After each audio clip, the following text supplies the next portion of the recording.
Welcome to my channel Akant Education Center. Today I am going to give you another important pages for ensuring SSLC final examination. ছাত্ৰছাত্ৰী সকল মই তোমালোকৰ ভাবে এইবেলি 40 সেকশনৰ পৰা পেজেছটো common দি আছো ইয়াৰ আগত দুটা পেজেছ দিয়া হৈছে আজি এটা পেজ দিছো এইটো খুব ইম্পৰ্টেন্ট তোমালোকে ধৰি লবা এই তিনিটা পেজেছৰ পৰা নিশ্চয় এটা আহিবই গতিকে তোমালোকে এটা কাম কৰিব পাৰা এই পেজেছ বিলাক তোমালোকে ডাউনলোড কৰি লব পাৰিয়া ডাউনলোড কৰিলে তোমালোকৰ কাৰণে সুবিধা হ'ব নাইবা সেভ কৰি লব পাৰা এনে কৰি ডাউনলোড কৰি ললে তোমালোকে যেতে তেতেই চাব পাৰিবা আৰু এইটো তোমালোকৰ ভাবে খুব সহজ হৈ যাব আৰু এইবিলাক পেজেছ মই ইটোৰ পৰা তিনিটা পেজেছ দিছো আৰু এই তিনিটা পেজেছৰ পৰা তোমালোকৰ আগন্তুক ফাইনেল পৰীক্ষাত এটা আহিবই এটো মই 99% গ্যাৰান্টি দিব পাৰো এই তিনিটাৰ পৰা আৰু যিবিলাক কোৱেশ্চন দিয়া হৈছে এইবিলাকৰ পৰাই কোৱেশ্চন বিলাক আহিব এতিয়া সোৱা 3 নম্বৰ পেজটো মই দিছো after the airport security check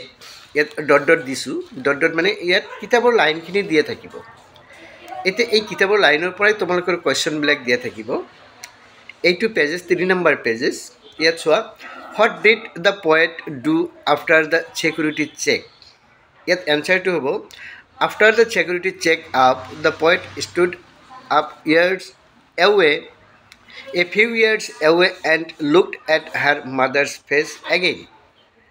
Next, at a question, why did the poet compare her mother's face to a late winter's moon?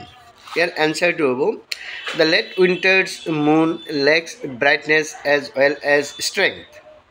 The pale and colorless mother's face resembles the late winter's moon. Next, at a question, important question. What was the childhood fear that now troubled the poet?